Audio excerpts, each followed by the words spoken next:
Andrew, we're pleased that you're here and appreciate your doing this.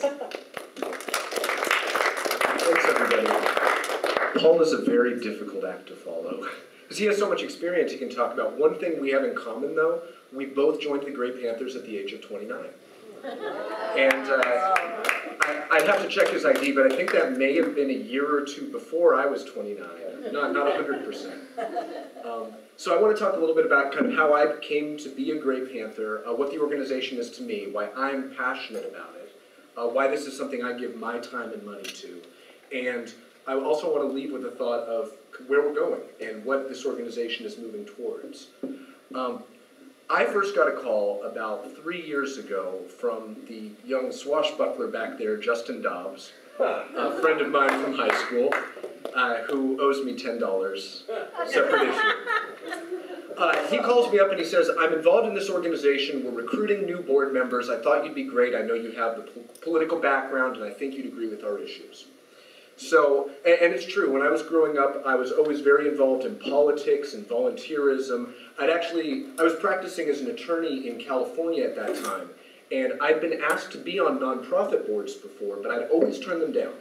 And my reason was usually very simple, which was, I agree with you on your issue. I will stand up and agree that we agree, but beyond that, I want to be my own guide. I want to get involved in a variety of different issues that I care about. I don't want to be just tied to one organization, and besides that, I'm a young professional. I'm very busy. I'm very busy and very broke at the time, so that doesn't bode well for nonprofit boards. So my first instinct was to say no, but I did promise him, because he's very persuasive, I promised him I'd take a look into the organization.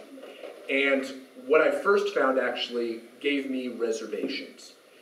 Two, specifically. Number one was the name, a Gray Panther. So I had never heard of the organization, so what is that? My first thought, of course, was the Black Panthers have grown up and are now drawing checks. And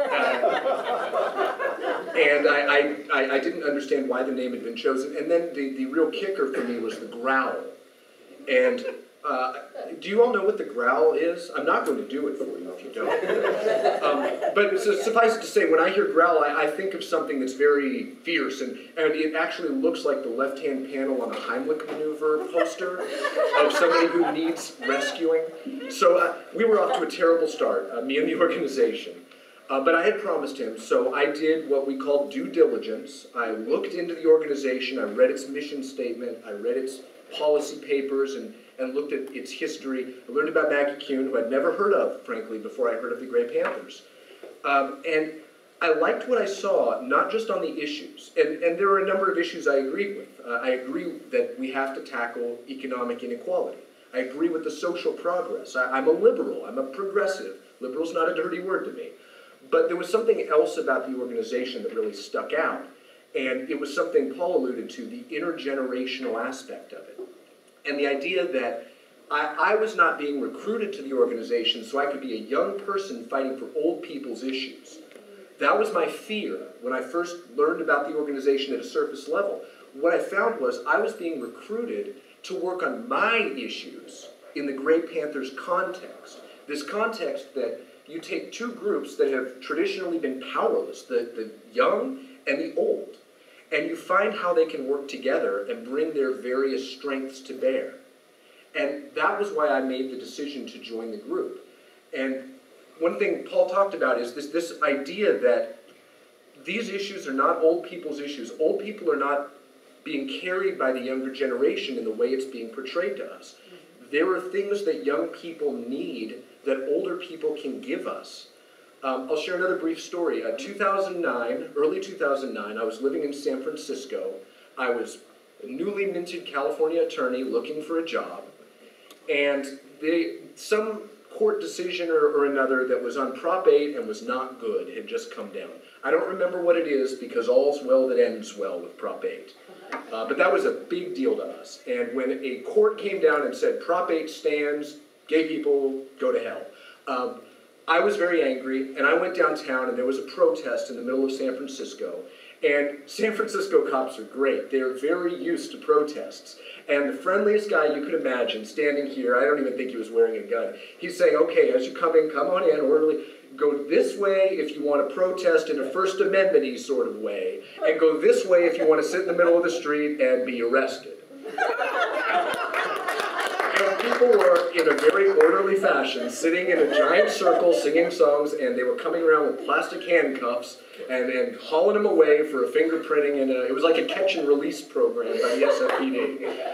And I was sorely tempted. I wanted to be in that line singing those songs. I couldn't do it. There's just no way. As a young attorney, you can't get arrested. The job market in 2009 was not the best.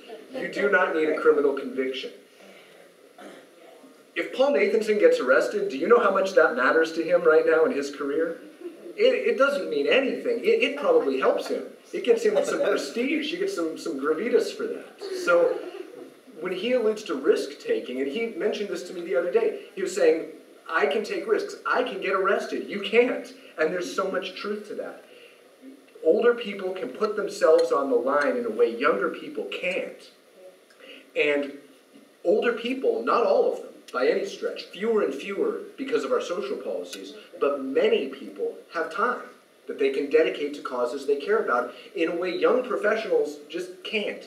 We can give and give as much as we can, but there's so many hours in the day, and when you're busy building a career, you don't have the resource of time in the same way that you do when you're older, if you're lucky and you're older, if we keep these programs alive and we get older. So it's an interesting organization to me because it's taking the best things that we have when we're young, our idealism, our energy, our activism, and our ideas, and it's combining those with the best things that you have when you're older, which are the experience, the knowledge of how this stuff works in the real world, the time, the ability to take risks. It brings those things together, and so middle Americans, watch out, we're coming for you, the young and the old. It's not true. We actually do have middle-aged members. We call them transitionals. I fear someday I'll be there myself. But that was what really spoke to me about the Grey Panthers, and I want to emphasize something. I don't agree with the Grey Panthers on all of their issues. We never have, and we don't agree amongst ourselves on all the issues. I can't tell you how many times I've been on, and I'm on the issues committee, and we'll have these debates, and sometimes I'm the lone voice of reason tilting against all these crazy progressives, and ultimately falling in line with what they decide if I don't prevail. But that's okay. We don't have to agree on everything. In fact, there's an old saying, if two people agree on everything, one of them is completely unnecessary. We don't always agree on the issues, but we agree on the values. And we agree in the context that we're going to have those discussions. We are all pro-peace. How do we get to that point? That's what we discuss. We've all got the same destination in mind. We just disagree on the way to get there. And sometimes my road's faster, and sometimes we have to stop at toll booths. But that's what's important to me, is we talk about it in an important context that adds some value.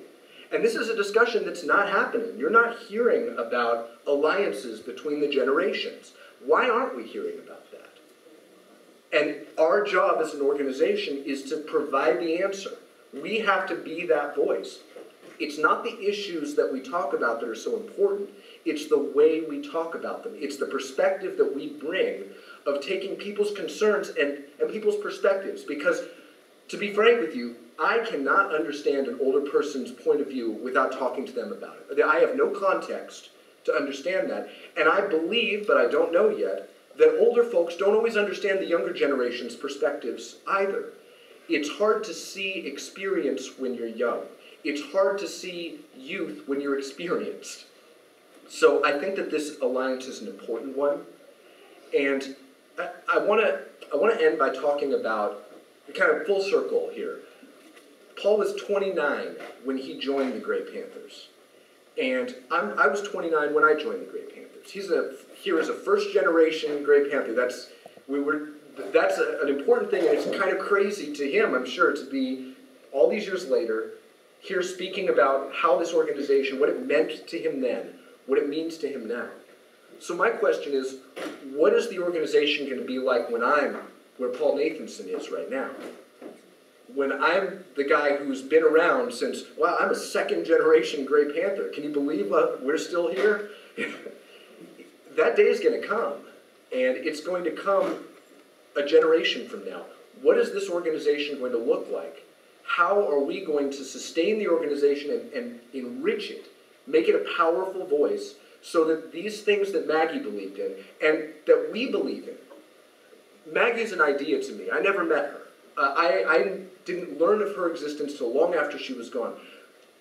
The legacy is important, but what's more important to me is that's the way we feel. Those are the values we share. We're here now. We're working on those values. How are we going to keep this discussion alive and keep those values strong moving into the next generation? And I'll leave you with one last anecdote. This, for me, this epitomizes how the Gray Panthers works. This was my microcosm moment. Sally let Paul introduce himself, and I think that was a mistake because you would, from hearing him speak, you would have only a glimpse of how accomplished and impressive he is. Paul is somebody who has done so much good work. He's such a great attorney. He's somebody I look up to and admire. And I had a moment yesterday where we were probably 150 feet from here, well, in this hotel, maybe 150 yards, in another conference room. We were in our blue jeans, sitting on the carpet floor of a conference room, right next to each other, talking about ways we can make ourselves more effective, ways we can make the organization more influential, and how we can get our voices heard. And I'm sitting here, and I'm just sitting knee to knee with Paul, in our blue jeans, on the carpet, somebody who has so much more experience than I can even fathom at this point in my career. And we're talking about these ideas as equals, and we're here with brilliant people. We're here with Sally Brown and Brooke Hollister, and we're talking about how we're going to work together. People who are younger, people who are older, but we're all talking to each other on the same plane. It was a moment for me, and I was thinking, you know, God, this is why I joined. This is why, after all the no's, I said yes this time. This is why it's something that I make time for, and that I make a budget item for. It's never easy to give time, it's never easy to give money, but it's something I've decided is important. And God knows, there's so many things competing for our time and money these days. You've really got to believe in where you put your focus. And I believe in the organization. And I believe that the organization that's been so strong for this long is going to continue to be strong. And someday I'm going to come and speak as the honored, accomplished, I'm ready to retire now because I've had a long and successful career. I want to get to that point myself. And I believe the Gray Panthers are going to get to that point too. I think we're going to still be there. I think we're going to still be strong. But it's not going to happen automatically. It's going to happen because all of us make a concerted effort and decide, yeah, this is something that's important enough for me to dedicate my time, dedicate my energy, dedicate my money. We're going to have to keep the organization strong through our collective efforts, everyone in this room. So thank you all so much for inviting me to speak. It's a real honor. And I'm looking forward to the convention tomorrow.